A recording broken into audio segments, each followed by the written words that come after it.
આ ફિલ્મમાં કેરેક્ટરનું નામ છે જીગો અને let me tell you interrupt કરું છું મારું પેટ નેમ જીગો છે ક્યાં બાત છે તો જીગો ફિલ્મ જોવા જશે જીગા નો આર્ગ્યુમેન્ટ છૂટકો જ નથી ચૂપચાપ કે ખેડ નીકળી જવાનું નમસ્કાર વાઇબ્સ ઓફ ઇન્ડિયા ગુજરાતી પર હું જઈ રહ્યા છું અને આપણી સાથે અત્યારે સ્ટાર કાસ્ટ છે ગુજરાતી ફિલ્મ અને આજકાલ આપણે જોઈએ છીએ કે એકથી કમાલની ગુજરાતી ફિલ્મો જે આવી રહી છે અને હું તો એવું ચોક્કસપણે માનું છું કે અત્યારનો જે સમય છે એ ગુજરાતી ફિલ્મો માટે જબરજસ્ત સુવર્ણકાળ ચોક્કસથી હું કહી શકાય કે પાછો આવ્યો છે કારણ કે એવરી મંથ કે એવરી વીક એક પછી એક ધડાધડ ફિલ્મો આવી રહી છે અને જે આપણા બધા જ માટે જેટલા પણ ગુજરાતી સિનેમાના લવર્સ છે એના માટે એક અભૂતપૂર્વ ઘટના ચોક્કસથી કહી શકાય અને એ પણ અલગ અલગ પ્રકારની ફિલ્મો આપણે ગુજરાતીમાં બની રહી છે અને એમાં આજે આપણી સાથે સ્ટાર કાસ્ટ ઓફ ફિલ્મ ચૂપ છે એ આવી છે. Welcome to vibes of India everyone. તો આપણે એક એકનો ઇન્ટ્રો પણ લઈશું, બધા જોડે વાતચીત પણ કરીશું. સૌથી પહેલા આપણે આ બાજુથી શરૂઆત કરીએ હિતેનભાઈથી. હિતેનભાઈને આમ આપણે એવું ચોક્કસથી કહીએ કે ભાઈ હિતેનભાઈના ઇન્ટ્રોડક્શનની જરૂર નથી, પણ હું ચોક્કસથી આપીશ. એની પાછળનું કારણ એ છે કે હું તમારી જે ફિલ્મ છે દેશ રે જોયા દાદા પરદેશ જોયા ત્યારથી માંડીને અત્યાર સુધી આપણે બે હિતેનભાઈને જોયા છે અને બે હિતેનભાઈ એટલા માટે કારણ કે એ સમય જ્યારે હતો તમે હિતેનભાઈ બંને પ્રકારની ઇન્ડસ્ટ્રી જોઈ છે. પહેલાનો જે સમયની હતી, અત્યારે ટેકનોલોજી આવી ગયા એ પછીની પણ છે અને બંને સમયે અભૂતપૂર્વ અદ્ભુત કામ કર્યું છે અને આપણે બધા જ એમના ફેન છે, એમના કામના ફેન છે. એ સિવાય હેમાંગભાઈ આપણી સાથે છે, હેમાંગ દવે, એ પણ આ ફિલ્મમાં કામ કરી રહ્યા છે અને હેમાંગભાઈને આપણે જે કોમેડી છે કોમેડીમાં વધારે આપણે જોયા છે અને અદ્ભુત મજા આવે એમની સાથે કામ કરવાની, એમની સાથે વાતો કરવાની. એ સિવાય ઋષિકેશ ભાઈ છે આપણી સાથે, જે આ ફિલ્મ લખી છે, ફિલ્મના રાઇટર છે, ડિરેક્ટર સાહેબ છે આપણી સાથે અને મોરલી મેમ છે, મોરલી પટેલ, એ પણ આ ફિલ્મમાં છે, એ કેરેક્ટર પ્લે કરી રહ્યા છે. તો સૌથી પહેલા આપણે હિતેનભાઈ મારે તમને જ પૂછવું છે ફિલ્મ વિશે, તો ચોક્કસથી વાત કરીશું. આ ફિલ્મ વિશે થોડું તમારા શબ્દોમાં કહેવા. ઇશ્યુ બેઝ ફિલ્મ છે, થ્રિલર છે. જોનર લોકોને હવે બહુ ગમવા માંડ્યું છે, સ્પેશિયલી આફ્ટર કોવિડ. આપણું જનરેશન ઘણી બધી જુદી વેરાયટી તરફ આકર્ષિત થયું છે અને હમણાંનું આ યંગ જનરેશન આ થ્રિલરને વધારે પસંદ કરી રહ્યું છે. પણ માત્ર થ્રિલર બનાવવા પૂરતી મારા ડિરેક્ટર નથી બનાવી. અમે લોકો ફિલ્મ એક હમણાંનો એક બહુ રિસન્ટ ઇશ્યુ જે તમને ને મને પજવી રહ્યો છે, કે આપણા આજુબાજુના લોકોને પજવી રહ્યો છે, એ ઇશ્યુની સાથે એક આ થ્રિલર એ લોકોએ ગૂંથીને લઈને આવ્યા છે. જે ફિલ્મ જોયા બાદ દરેકને એમ લાગશે કે આ મારા પરિવાર સાથે ક્યાંક કનેક્ટેડ આ વસ્તુ થઈ રહી છે, મારી આસપડોશમાં થઈ રહી છે, એવા એક બહુ ચોક્કસ ઇશ્યુની સાથેની આ ફિલ્મ છે. શું વાત છે હેમાંગભાઈ, તમારું આ ફિલ્મમાં જે કેરેક્ટર છે, કેરેક્ટર અને એના વિશે થોડી અમને વાત કરો. આ ફિલ્મમાં કેરેક્ટરનું નામ છે જીગો અને let me tell you interrupt કરું છું મારું પેટ નેમ જીગો છે તો જીગો ફિલ્મ જોવા જશે જીગા. તો જીગો જે છે એ બહુ જ ગભરું પ્રકારનું વ્યક્તિ છે અને એના બે મિત્રો છે જે આકાશ પંડ્યા અને વિકી શાહ પ્લે કરી રહ્યા છે ફિલ્મમાં. તો એ બંને જણા આ જીગા સાથે બહુ જ બધા પ્રેન્ક્સ કરે છે અને એને ગભરાવે છે. પણ એવું કંઈક થાય છે જ્યારે આ બધા જ ગભરાઈ જાય છે. તો એના માટે તમારે ખાસ આ ફિલ્મ જોવી જોઈએ કે આ લોકો કેમ ગભરાઈ જાય છે અને કોનાથી ગભરાઈ જાય છે. તો હવે આપણે રાઇટર સાહેબ પાસે જઈએ, રાઇટર સાહેબને પૂછીએ કે તમે આ ફિલ્મ લખી તો એની પાછળની પ્રેરણા શું હતી? એકચ્યુઅલી આનો સૌથી પહેલો વિચાર અમારા ડિરેક્ટર નિશિત બ્રહ્મભટ્ટ છે એમને આવેલો. એમાંથી પછી અમારી ચર્ચાઓ થઈને આગળ આખી સ્ક્રિપ્ટ તૈયાર. પણ કીધું હિતેન સરે કીધું એવી રીતે કે આ માત્ર મનોરંજન માટેનું થ્રિલ કેવું નથી, આ એક સ્ટ્રોંગ મેસેજ વાળી ફિલ્મ છે કે એન્ટરટેનમેન્ટની સાથે સ્ટ્રોંગ મેસેજ જાય છે, જે ફિલ્મ જોયા પછી લોકોને ગમશે અને ખબર પડશે. બિલકુલ. ડાયરેક્ટર સાહેબ, તમારી વાત છે કે તમે જ્યારે આપણે આ પ્રકારની ગુજરાતી સિનેમામાં ફિલ્મો બનતી હોય છે અને વી આર સો પ્રાઉડ કે આ પ્રકારની અલગ અલગ જોનરમાંથી ફિલ્મો બની રહી છે. તમે જ્યારે ફિલ્મ બનાવી અને ઓફકોર્સ પહેલો વિચાર તો એ જ આવે કે સ્ટાર કાસ્ટ કોણ હોઈ શકે, તો આખી જે પ્રોસેસ તમારી હતી ફિલ્મથી એના વિશે થોડી વાત કરો. મુખ્યત્વે એ જ હતું કે પહેલા એક વાર્તાનું સિલેક્શન કરવામાં આવ્યું કે આ વાર્તા પર આપણે ફિલ્મ બનાવી છે, not only for the entertainment purpose, પણ હું એવું માનું છું કે ગુજરાતી દર્શકોને એક મેસેજ ઓરિએન્ટેડ ફિલ્મ પણ ગમતી હોય છે કે જેને એક સારો મેસેજ એક એન્ટરટેનમેન્ટ વેમાં આપવામાં આવે તો સારી રીતે કન્વે કરી શકે. તો આ ફિલ્મનું જ્યારે માળખું તૈયાર થયું, જ્યારે લખતા હતા ઋષિકેશભાઈને, ત્યારે અમારે ચર્ચા થતી હતી, ત્યારે ઓટોમેટિકલી જ એક કિરદાર કે કોણ આ રોલ કરશે એ અમારી સામે જ નજર સામે જ ઉભરતા આવ્યું. કારણ કે બધા જે કલાકારો છે એમને વર્ષોથી જોતા આવ્યા છીએ, બરાબર, અનુસરતા આવ્યા છીએ. તો જ્યારે વિક્રમનું કેરેક્ટર આવ્યું, બરાબર, ત્યારે હિતેનભાઈ સિવાય બીજો કોઈ ચહેરો જ અમારા મગજમાં ફિટ ન થઈ શક્યો. કારણ કે એ રોલને બહુ સુંદર રીતે કોઈ ન્યાય આપી શકે તો એ જ હતા. કારણ કે જે આંખોથી રમી શકે એ કલાકાર, તો એમણે એ બહુ સરસ રીતે નિભાવ્યું. ત્યારબાદ એમની પેરમાં કયા અભિનેત્રીને લેવા, તો એમાં મોરલીબેન સાથે થિયેટર કરેલું છે, તો એમની રેન્જ એક મને ખબર હતી, તો એ રીતે મોરલીબેન આવ્યા, હેમાંગ, હેમિન, આ બધા મિત્રો જે લોકો થિયેટર સાથે સંકળાયેલા હતા, હું બેઝિકલી થિયેટર સાથે વધારે સંકળાયેલો છું. તો એના કારણે મને દેખાવા જ માંડ્યા કે આ મારું પાત્ર આ છે, મારું પાત્ર આ છે, અને they will do justice to my character, અને બહુ સુંદર અભિનય એ લોકોએ કર્યો છે. મારે તમને પણ ક્વેશ્ચન પૂછવો છે કે ફિલ્મ તમે જ્યારે ચૂઝ કરી, કે જ્યારે ફિલ્મની વાર્તા સાંભળી તમે ડિરેક્ટર સાહેબ તમારી પાસે આવ્યા, તો તમારો ફર્સ્ટ રિએક્શન શું હતા? હું તમારા વાક્યને થોડુંક સુધારીશ. મેં ફિલ્મ ચૂઝ નથી કરી, ફિલ્મે મને ચૂઝ કરી છે. સૌ પહેલી વખત જ્યારે આ ફિલ્મ વિશેની વાત લઈને ઋષિકેશભાઈ ને નિશિત સાથે વાત થઈ, ત્યારે વન લાઈન સાંભળતા પહેલા એમણે એમ કહ્યું કે તમારે હિતેન કુમારની અપોઝિટ એમની પેરમાં રોલ કરવાનો છે. એટલે એમાં મારી લગભગ 70-80% હા થઈ જ ગઈ એમ સમજવાનું. અને પછી એ કેરેક્ટર એલોબરેટ કર્યું એમણે કે આ પ્રકારનું છે. હવે ગુજરાતી ફિલ્મ ઇન્ડસ્ટ્રીની વાત કરું તો મારા એજ ગ્રુપમાં કાં તો મને ભાભી કે મમ્મી હિરોઈનની મધર કે હીરોની મધર એવું એક ટિપિકલ એક મોનોટોનસ કેરેક્ટર મળતું હોય, સ્પેસિફિકલી આ એજ ગ્રુપના માટે ધ્યાન રાખીને લખાતું નથી, અથવા તો એ એટલા હાઇલાઇટ નથી થતા હોતા. પણ આ ખૂબ જ સુંદર રીતે લખાયેલું કેરેક્ટર છે, જે મેં આજ દિન સુધી નથી કર્યું એવું એક નવું જોનર મારા માટે છે.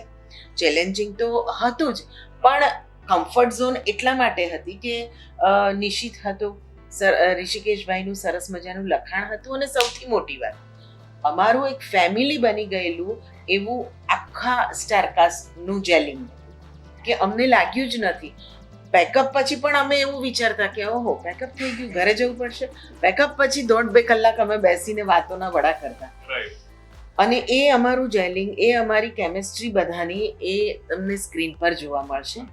પણ એ વસ્તુ તો નક્કી છે કે આ ફિલ્મે મને ચૂઝ કરી છે. તો પછી આપણે નીતિશભાઈને કેવું હતું કે ભાઈ એક કામ કરો ને જોડે જોડે ચૂપનો પાર્ટ 2 કરી નાખો તો ક્રોસ ધ ફિંગર્સ. પાર્ટ 2 કરવો જ છે, એની વાર્તા પર કામ ચાલી રહ્યું છે. બહુ જલ્દી દર્શકોને ખબર પડશે. શું વાત છે હિતેનભાઈ, હું તમારા પાસે આવીશ ફરીથી આપણે, કારણ કે અત્યારે વાત કરીએ છીએ મૂવીઝની તો વાત કરી, પણ જે રીતે અત્યારે ગુજરાતી ઇન્ડસ્ટ્રી કામ કરી રહી છે, આપણે બધા જેટલા ગુજરાતી સિનેમાના લવર છે કે ગુજરાતી પ્રેમીઓ છે, એ બધા જ એ વાતથી વાકેફ છે અને એ વાત માનશે કે જે મુજબ ગુજરાતી સિનેમાનું સ્તર ધીરે ધીરે વધી રહ્યું છે. આપણી ફિલ્મો છે એની રિમેક બની રહી છે હિન્દીમાં, લોકોને પસંદ આવી છે. આપણી જે વસ્તુ છે એમણે કમાલનું કામ કર્યું, એના માટે પણ તમને ખૂબ અભિનંદન.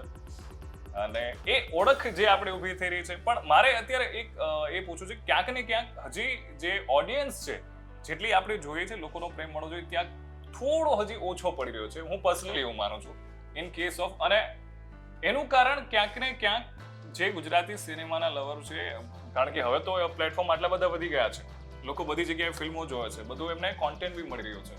પણ તમને તમારા મત મુજબ શું લાગે છે કે જ્યારે લોકો થિયેટરમાં આવે અને ક્યાંક ને ક્યાંક મને એવું પર્સનલી લાગે છે કે જે ટિકિટનો ભાવ જે હોય છે એના કારણે લોકો જે છે એ ગુજરાતી ફિલ્મો છે કે કોઈ પણ ફિલ્મો છે એ જોવા નથી જતા. એનું હું તમને એક એક્ઝામ્પલ આપું. હમણાં કારણ કે જ્યારે સિનેમા લવર ડે હતો અને 99 રૂપીસમાં ટિકિટ હતી, જેટલી પણ ગુજરાતી ફિલ્મો છે, જેટલા પણ થિયેટર છે, બધા જ હાઉસફુલ થઈ ગયા હતા. તો તમને શું લાગે છે કે એઝ અ ફિલ્મ મેકરને જ્યારે તમે કામ કરતા હોય છે અને આપણે એવું ઈચ્છીએ કે વધુ ને વધુ લોકો સુધી પહોંચે ફિલ્મ, તો આ ફિલ્મના ટિકિટના દરો છે એ પણ તમને શું લાગે છે એ મુજબ શું હોવા જોઈએ?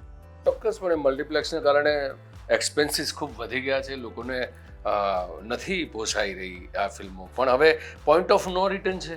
આપણે જે ગતિમાં દોડા છે એમાંથી રસ્તો હવે શું કાઢવો. રહી વાત પ્રથમ પ્રશ્નની, આમાં 2 થી 3 પ્રશ્નો અંતર્ગત થયેલા છે કે સિનેમાનું સ્તર હવે વધ્યું છે એ વાતમાં હું નથી માનતો, કારણ કે આની પહેલાના દોરમાં પણ અદ્ભુત સિનેમા બની જ છે, અદ્ભુત કક્ષાની સિનેમા બની છે. હવે પણ સિનેમા બહુ સરસ બની રહી છે, પણ આપણે એક ભૂલ કરી રહ્યા છે. આપણે માત્ર મેટ્રોઝ માટેની સિનેમા નિર્માણ કરવા તરફ વળ્યા છે, જે આપણી સૌથી મોટી ભૂલ છે, જે હું વર્ષોથી ઓન કેમેરા કહી રહ્યો છું. આપણી પાસે આટલું મોટું ગુજરાત છે ને આટલો મોટો પ્રેક્ષક છે, પણ છેલ્લા 10 વર્ષ દરમિયાન આવેલી ફિલ્મોમાંથી 70% ફિલ્મો માત્ર મેટ્રોને ધ્યાનમાં રાખીને બનાવવામાં આવી છે, જ્યાં આપણું ગુજરાત જે 85% સ્મોલ ટાઉન્સ અને વિલેજીસમાં વસે છે, ગામડાઓમાં વસે છે, એ લોકોને આપણે સદંતર દૂર કરી રહ્યા છે. આ સિનેમાના કિરદારો એમની સાથે રિલેટ નથી કરી રહ્યા. એ આપણી સૌથી મોટી મેકર તરીકેની આપણી ભૂલ છે, માર્કેટિંગની ટીમની ભૂલ છે. એ જમાનામાં શ્રેષ્ઠ કામ થયું છે, પણ આ પ્રકારના પ્લેટફોર્મ્સ નહોતા, સોશિયલ મીડિયા નહોતું, એટલે લોકો સુધી એ પહોંચતું નથી. પ્રેક્ષકો સુધી ફિલ્મો અદ્ભુત પહોંચતી હતી. હમણાંના કરતાં 300 ગણી વધારે પ્રેક્ષકો સુધી એ ફિલ્મો પહોંચતી હતી. તમે જુઓ, એ ફિલ્મો આજે પણ લોકોના હૃદયમાં જીવે છે. એ સારી હતી એટલે જ જીવે છે. એ મ્યુઝિક સદાકાળ અમર હતું એટલે જ આજે પણ જીવંત છે. આજે ટેકનોલોજીની સાથે આપણી પાસે ઘણી બધી ફેસિલિટીઝ આવી છે, પણ આપણે માત્ર મેટ્રો સેન્ટ્રિક જે થયા એમાંથી હવે ધીરે ધીરે આપણે એ ભૂલો સુધારવા તરફ વળી રહ્યા છે. હેલ્લારો છે કે હું વારંવાર કહું છું કે એવી ફિલ્મો બનવી જોઈએ જે સ્મોલ ટાઉનને આપણે બેકડ્રોપમાં રાખીએ, જેથી ત્યાંનો 24 વર્ષના માણસની સાથે રિલેટ કરી શકે. અમદાવાદમાં 24 વર્ષનો માણસ જે વિચારે એ જ સમસ્યાથી પીડિત ધાંગધ્રાનો માણસ એને જુદી દ્રષ્ટિથી જોતો હોય. આપણે યુનાનિમસ આપણો દ્રષ્ટિકોણ વધારીશું તો આટલો જ મોટો બિઝનેસ આપણે ફરી પાછા લાવી શકીશું. રહી વાત એક્સપેન્સીસની, યસ, મલ્ટીપ્લેક્સનો ભાવ એ દરેક કોમન મેનને પરવડે એવો નથી રહ્યો. પહેલાં સફળતા એટલા માટે હતી કે 20 થી 30 કે 40 રૂપિયાની અંદર તમારું આખું ફેમિલી જઈને 500 રૂપિયામાં એ લોકોનો અદ્ભુત એન્ટરટેનમેન્ટનો ગાળો ખાણીપીણી સાથે. આજે તમે જાઓ છો તો તમને 100 રૂપિયાની આસપાસની પાણીની બોટલ મળે છે અને 300 રૂપિયાની પોપકોર્ન મળે છે. કોઈ પણ મને પણ કઠે, મારે મારું 5 જણનું ફેમિલી લઈ જવું હોય તો મારે પ્લાન કરવો પડે. એ રીતે સામાન્ય માણસને ન જ પરવડે. એના કારણે આપણે ત્યાં સંખ્યા ઘટી જ છે. પણ હવે એનો ઉપાય માત્ર એટલો જ છે કે સાઉથની જેમ આપણે ફરી પાછા જનતા થિયેટર તરફ વળીએ, સિંગલ સ્ક્રીન તરફ વળે. તમે મલ્ટીપ્લેક્સ તરફ પણ આપણે એ પ્રકારના સિનેમા સરકારની સહાયથી આપણે એવું પ્રતિનિધિત્વ કરવું જોઈએ કે શહેરમાં નહીં પણ સ્મોલ ટાઉન્સમાં આપણે એ પ્રકારના થિયેટરો નિર્માણ કરીએ કે જે ચોક્કસ દરની ટિકિટોની સાથે આ જ સ્વચ્છતા સાથે આપણે ઓડિયન્સને વધારે સારી રીતે રીઝવી શકીએ. અને કરવું જ પડશે, આજે નહીં તો 2-4 વર્ષે કરવું જ પડશે. જે હું 2013માં કરવા માંગતો હતો એ વખતે હું નિષ્ફળ ગયો, કારણ કે અમુક સંજોગો એવા નહોતા.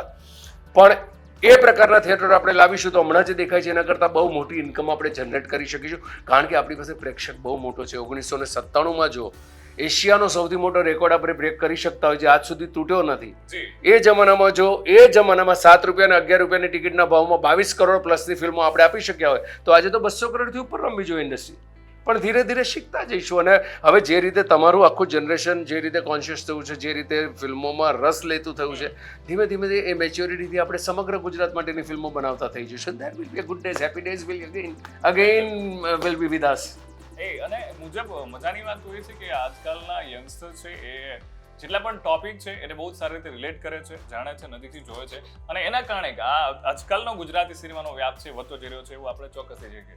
હેમાંગભાઈ, મારે તમને પૂછવું છે કે તમે આટલા વર્ષોથી તમે ફિલ્મમાં ઇન્વોલ્વ છો અને જે પ્રકારના રોલ છે આપણે અલગ અલગ પ્રકારના કિરદારો નિભાવો છો.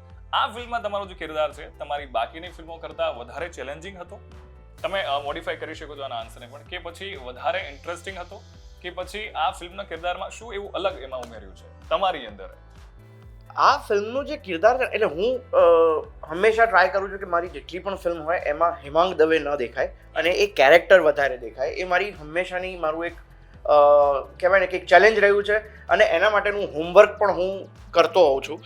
હું ડિરેક્ટરની પણ ખાસી મેથી મારતો હોઉં છું કે આ કેરેક્ટર આવું કેમ, આનું ઇકોનોમિકલ બેકગ્રાઉન્ડ કેવું હશે, આનું સોશિયલ બેકગ્રાઉન્ડ કેવું હશે. ભલે ફિલ્મમાં નથી આવતું પણ એ એની ચાલ, એની બોડી લેંગ્વેજ, એની વોકેબ, એટલે એની જે કહેવાય ને કે વાચા કે બોલવાની પદ્ધતિથી માંડીને બધું જ એમાં હું વણી લેતો હોઉં છું કે આ કેરેક્ટર કેવી રીતે હશે, એની વોક કેવી હશે, એનું લુક કેવો હશે, એની અમે લોકો હેરસ્ટાઇલ માટે એના માટે પણ અમે ખાસી ચર્ચાઓ કરી. અમે 3-4 અલગ અલગ હેરસ્ટાઇલ પણ અમે લોકોએ વિચારી. કોસ્ચ્યુમ્સ માટે અમે લોકોએ ખાસું પેલું કર્યું કે બધાના કોસ્ચ્યુમ્સ પેલા સેમ ન લાગવા જોઈએ અને કોસ્ચ્યુમ પ્રમાણે એનું કેરેક્ટર બહાર આવવું જોઈએ. તો એ પ્રમાણે આ કેરેક્ટર અમે લોકોએ બહુ જ અલગ કર્યું છે બીજી બધી ફિલ્મો કરતાં. રાઈટર સાહેબ, મારે તમારી પાસે આવું છે અને પૂછવું એ છે કે આજકાલ જે મુજબ ફિલ્મો બની રહી છે, ગુજરાતી ફિલ્મો, અને સ્પેશિયલી કારણ કે એક લેખક માટે ફિલ્મ જ્યારે બનાતી હોય છે તો ત્યારે ક્યારે આપણે એવું વિચારીને ના બનાવતા હોય કે ભાઈ આ ગુજરાતી ફિલ્મ છે તો એવી રીતે લખાય કે નહીં. હા, એ વસ્તુ છે કે એકવાર લખાયા ગયા પછી આપણે ડાયલોગ્સ કે બધી વસ્તુ એડ કરીએ. તો તમારા માટે આ પ્રકારની જે અત્યારે ચેલેન્જીસ આવી રહી છે, તમે અત્યારે કયા પ્રકારની ચેલેન્જીસ સ્પેશિયલી ફેસ કરી રહ્યા છો એઝ અ રાઇટર? ચેલેન્જીસ તો આમ ખાસ કંઈ ના કહેવાય, કારણ કે ઓડિયન્સની નસ પારખવી બહુ જરૂરી છે કે ઓડિયન્સને શું ગમશે મેઇન તો. એટલે તમારું કોઈ પણ જોનર લખો તમે તો પહેલું એ થવું જોઈએ કે ઓડિયન્સ તરીકે હું આ જોતો હોઉં તો મને આ ડાયલોગ ગમશે, આ સીન ગમશે, મને પચશે તો ઓડિયન્સને પચશે. બિલકુલ. એટલે એ પહેલાં ધ્યાન, દરેક સીન વાઇઝ કે દરેક ડાયલોગમાં એ ધ્યાન રાખવું પડે. ડાયરેક્ટર સાહેબ, હું તમને પૂછવા માંગીશ કે જ્યારે આવી થ્રિલર ફિલ્મો છે જે મુજબની બનતી હોય છે આપણે ત્યાં, અને તો તમારો સ્પેશિયલી આપણે એમ કેવી ના કહી શકીએ કે કોઈ પણ ડાયરેક્ટર હોય એનો આ જોનર હોઈ શકે, અને એ જોનર વાઇઝ આપણે ફિલ્મ બનાવવા જઈએ તો કદાચ આપણને ગમતી હોય પર્સનલી, પણ જે ઓડિયન્સ છે એમને ગમે પણ એનું પણ ધ્યાન રાખતા હોય. તો એઝ એ તમારો અત્યારે જે સિનેમા ચાલી રહ્યો છે એઝ એ ડિરેક્ટર તમારો પોઈન્ટ ઓફ વ્યૂ શું છે? જો આમાં કેવું છે કે હું કોઈ લેબલ નહીં આપ્યું કે આ થ્રિલર જ છે. રાઈટ. સી, એક વાર્તા છે, વાર્તાની અંદર ઓડિયન્સને ગમે, કારણ કે પહેલો અમારો તો પ્રેફરન્સ એ જ હોય કે દર્શકોને ગમે એવી ફિલ્મ બનાવી. મારે એકદમ થ્રિલર જ બનાવી હોય તો મારા ઘરના ધાબા પર બેસી જોઈ લો, દર્શકો ન પચાવી શકે.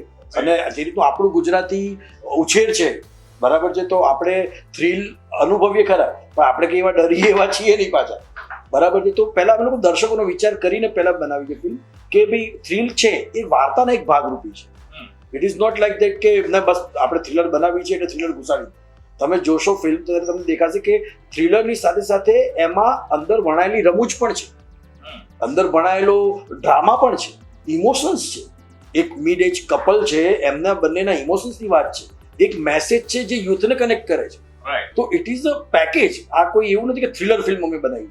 અમે લોકોએ એક સુંદર વાર્તા છે એને પ્રેક્ષકો આગળ રજૂ કરવાનો પ્રયત્ન કર્યો છે કે જેની અંદર જેટલા બી રસ કહેવાય, બરાબર છે, રોમાંચ હોય, સસ્પેન્સ છે, થ્રિલર છે, મિસ્ટ્રી છે, પ્રેમ છે, કોમેડી છે, એક દોસ્તી યારીની વાર્તા છે. તો જે અલગ અલગ જોનર છે બધાને અમે લોકોએ વણી લીધા છે. આ એક એવી માળા છે કે જેમાં દરેક પ્રકારના મણકા છે. તો એવો કોઈ આશય હતો જ નહીં કે અમારે થ્રિલર જ બનાવી. એક સ્ટ્રોંગ મેસેજ સાથેની ફિલ્મ બનાવી હતી કે જે ઓડિયન્સને કનેક્ટ કરી શકે, જે યુથને કનેક્ટ કરી શકે, અને એ જ અમે પ્રયાસ કર્યો છે. બિલકુલ. ઓરેજી, તમારું જે કેરેક્ટર છે, ફિલ્મ જે આપણે વાત કરી, અલગ અલગ પ્રકારની ફિલ્મો તમે કરી છે આટલા સમયથી, બરાબર છે, અને તો આ ફિલ્મમાં તમને સૌથી વધારે તમારા કેરેક્ટરમાં કે બાકી બધા જ લોકોમાં એક એવી વાત કે જે બહુ જ મજા આવી હોય? મજાની વાત એ છે કે એક મા તરીકેનો કિરદાર કરવાની હવે આ એજ ગ્રુપમાં એક આદત તો છે જ, પણ એ માનો જે ઉદ્દેશ્ય છે એ એક ઉદ્દેશ્ય સાથે એક મિશન પર છે. કયું મિશન છે? અને એ પતિ તરીકે, પત્ની તરીકે પતિને એ મિશનમાં પણ એક સહકાર આપી રહી છે, અને એ મિશન પાછળનું જે કારણ છે અને એના આવનારા પરિણામોની પણ એને ખબર છે, છતાં એ મિશન પર અડગ રીતે ચાલી રહી છે. એની એક મજા છે ને એ કેરેક્ટર મને ગમે છે.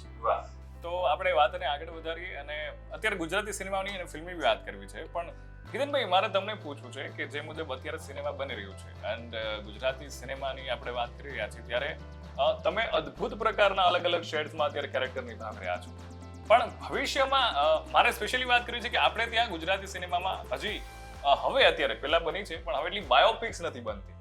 તો તમે એવા કયા પ્રકારની બાયોપિક છે અથવા તો કયું કેરેક્ટર છે જેને રિયલ લાઈફમાં કે ગુજરાતી સિનેમામાં છે બનાવવા માંગશો, એમાં કામ કરવા માંગશો?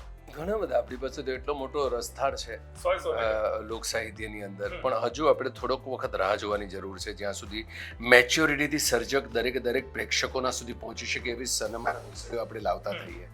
શું થાય છે, એટલી બધી આપણી પાસે કથાઓ છે કે એ કથાઓને આપણે ન્યાય આપવામાં અદ્ભુત સિનેમા ક્રિએટ કરી શકીએ એમ છે, પણ મને લાગે છે થોડોક સમય કરતાં વહેલું આપણે એ વિશે વિચારે છે. હજુ ઇકોનોમી આપણી એ રીતે ડેવલપ થઈ છે. અમારા મેકરને સપોઝ કે જય સોમનાથ મારે બનાવવું હોય તો જય સોમનાથ વખતે મારા ડિરેક્ટર અને પ્રોડ્યુસરને એ ચિંતા ના હોવી જોઈએ કે આ રિકવર કેવી રીતે થશે, રાઈટ? અચ્છા, એ બધા એ વિષયો છે કે જેને તમે કોમ્પ્રોમાઇઝ કરીને 10% નહીં બનાવી શકો. એટલે મને એમ લાગે છે કે હજુ પણ 2 વર્ષ આપણે એ પ્રકારના વિષયો તરફ વાત કરવી. મને સૌથી વધારે જે હું પ્રયત્ન કરી રહ્યો છું કે આપણા અહીંયાનો પાનસિંગ જો હોય તો ભૂપત બહારવટી આપણે અહીંયાનો પાનસિંગ છે, રાઈટ છે? તો મારે સૌથી વધારે હું મારી કલ્પનામાં જે હમણાં હું ઈચ્છા રાખી રહ્યો છું કે મારે એ ભૂપત બહારવટીઓ કરવો છે કે જે પ્રી ઇન્ડિપેન્ડન્સથી લઈને પાકિસ્તાન જઈને ત્યાં એ જે રીતે એનો અંતિમ સમય થયો એ બહુ સુંદર કથા છે એની.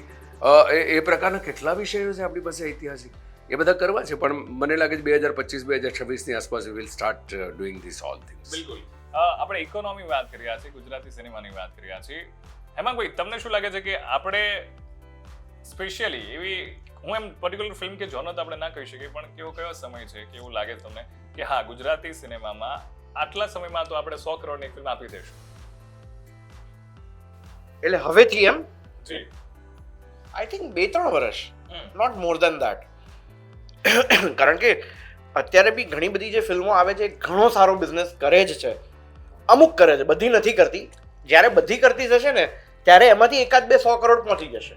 પણ તને એક વાત કહું, એમાં એ બધામાં પણ બધી ફિલ્મો કરતી જ નથી. હા, એ વાતો આપણી અપેક્ષાઓ જરા વધારે પડતી છે કે બધી ફિલ્મો સુપરહિટ થાય. તમે જુઓ 10% સિનેમા તમારી સફળતાના રેશિયો પર નેશનલ પર ઇન્ટરનેશનલ પર પણ ચાલતી હોય છે, અને એ પ્રમાણે આપણે ત્યાં 50 ફિલ્મો બનતી હોય, એમાંથી 5 ફિલ્મો સરસ રીતે ગઈ તો મારા હિસાબે રેશિયો તો બહુ કરેક્ટ છે, પરફેક્ટ છે.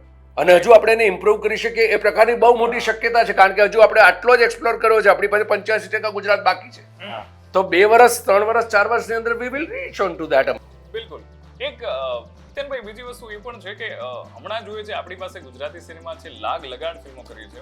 સ્પેશિયલી હું ગયા મે મહિનાની કે એના પહેલાની મહિનાની વાત કરું કે બેક ટુ બેક એ મહિનામાં મિનિમમ આપણે વાત કરીએ તો 7 થી 8 ફિલ્મો આવી હતી, અને ફિલ્મો પણ સારી અલગ અલગ જોનરની હતી. તો તમને એવું લાગે છે, કારણ કે જ્યારે એક ફિલ્મ બનતી હોય છે અને એના પછી બેક ટુ બેક આટલી બધી ગુજરાતી ફિલ્મો આવતી હોય, તો એઝ એ ફિલ્મ મેકર કે લોકોએ ધ્યાન રાખવું જોઈએ કે ભાઈ એક ફિલ્મ આવી છે તો એને 15 દિવસ કેવો ટાઈમ આપીએ, બીજી કોઈ ફિલ્મ આપીએ છે તો એવો ટાઈમ આપીએ, કારણ કે આટલી બધી ફિલ્મો આવી અને લોકોને એ કન્ફ્યુઝ થઈ ગયા કે ભાઈ જોવીશું. પણ આ પ્રશ્ન માત્ર આપણી ભાષા માટે નથી, હિન્દીની પણ એ જ તકલીફ છે, સાઉથની પણ એ જ તકલીફ છે. કારણ કે તમે કોઈને લિમિટાઇઝ નહીં કરી શકો કે આપણે વર્ષમાં માત્ર 15 જ ફિલ્મ નિર્માણ કરીશું, એવું નહીં કહી શકાય. એની સામે જેટલા થિયેટર્સ અવેલેબલ છે, સૌથી વધારે આપણી પર અસર કરી રહી છે હિન્દી રિલીઝીસ, રાઈટ છે. હવે હિન્દીમાં પણ તમે જુઓ, જાણીતા કલાકાર, જાણીતા દિગ્દર્શકોની ફિલ્મો એકબીજાની સાથે ટકરાય છે, પણ એ આપણે હવે એ સ્વીકારવું જરૂર. તમારી સિનેમામાં તાકાત હશે તો એ ટકશે, કારણ કે તમે એ પ્રોગ્રામ તો નહીં જ કરી શકો કે 15 દિવસ પછી નિશ્ચિત તું રિલીઝ કરજે, 2 અઠવાડિયા પછી હું કરીશ. આ પ્રકારનું નથી થઈ શકવાનું, કારણ કે આપણે તે ફિલ્મોની સંખ્યા જે છે એ 40થી વધારે સતત થઈ રહી છે. એને તમે કઈ રીતે ડિસ્ટ્રીબ્યુટ કરશો? હા, એક મેચ્યોરિટી એવી જરૂરી છે કે ઓકે, હું સાઉથ ગુજરાત હમણાં કરી રહ્યો છું, સાઉથ ગુજરાત તું નેક્સ્ટ વીક કર, હું આ ગુજરાત કરું, એ પ્રકારનું એક કોમ્બિનેશન હોવું જરૂરી છે. જે શક્ય થશે એ કરવું જ પડશે. પણ આ ટકરાવ તો રહેવાનો જ, અને આ ટકરાવ છે એની જ મજા છે કે માણસો પોતાની ફિલ્મને વધારે સ્ટ્રોંગ બનાવવાના પ્રયત્ન કરશે, માર્કેટિંગ તરફ એ લોકોનું જનૂન અને ઇન્ટેન્સિટી વધશે. તમારે ચેલેન્જીસ તો સ્વીકારવાની જ રહી ભાઈ. બસ આ ચેલેન્જીસ તો આવતા જ રહેશે. પણ હવે એક નાનકડી ગેમ રમવી છે મારે તમારા બધા સાથે. હું તમને સિચ્યુએશન આપીશ, અને સિચ્યુએશનમાં તમારે કહેવાનું છે કે આ સિચ્યુએશનમાં તમે ચૂપ રહેશો કે પછી બોલશો. બરાબર છે? તો સૌથી પહેલા હિતેનભાઈ, તમારાથી શરૂઆત કરીએ. સિચ્યુએશન તમારી એ છે કે ઘરે તમે પહોંચ્યા છો, ભાભીને છે તમે કહી દીધું છે કંઈ, અને એ સિચ્યુએશનમાં તમે વસ્તુ ભૂલી ગયા છો. નો આર્ગ્યુમેન્ટ્સ, છૂટકો જ નથી. બરાબર છે. હેમાંગભાઈ, તમે તમારા ફ્રેન્ડની બર્થડે પાર્ટીમાં છે, તમે ગયા છો અને ગિફ્ટ લેવાનું ભૂલી ગયા છો, તો આ સિચ્યુએશનમાં તમે શું કરશો? ચૂપચાપ કે ખાઈ નીકળી જવાનું. ચૂપ જ રહેવું પડે ને. બિલકુલ. પછી આપવી પડે કાં તો. રાઈટર સાહેબ, તમે એક ફિલ્મ લખી રહ્યા છો, મસ્ત મજાની ફિલ્મ ચાલી રહી છે, અને ક્યાંક ફિલ્મ લખી ગયા પછી તમને એવું લાગે છે કે ડિરેક્ટર સાહેબને આપણે કેવું હતું કે યાર આ વસ્તુ મારે લખવાની બાકી રહી ગઈ છે, તો ફિલ્મ બની ગયા પછી કે અડધી પ્રોસેસ થઈ ગયા પછી તમે શું કહેશો? બે સવાલ છે આમાં, ફિલ્મ બની ગયા પછી કે અડધી પ્રોસેસ? અડધી પ્રોસેસ છે. ચલો કહી દો, તો ચૂપ ના રહેવાય. ચૂપ ના રહેવાય. બિલકુલ. પ્રોજેક્ટના બેટરમેન્ટ માટે કહી દેવું જોઈએ.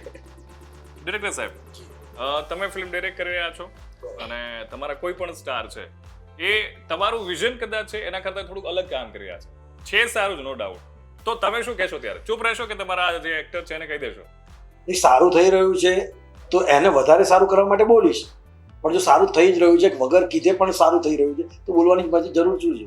કારણ કે એ વખતે એ એક્ટર એ ઓરામાં છે, એ પાત્રમાં છે, તો જે હું સમજુ છું એના કરતાં વધારે બેટર એ સમજે છે, તો ચૂપ રહેવું જોઈએ. સરસ કરી રહ્યો છે યાર, એ પાત્રને વધારે સારી રીતે ઇન છે પાત્રને, તો ચૂપ રહેવું જોઈએ.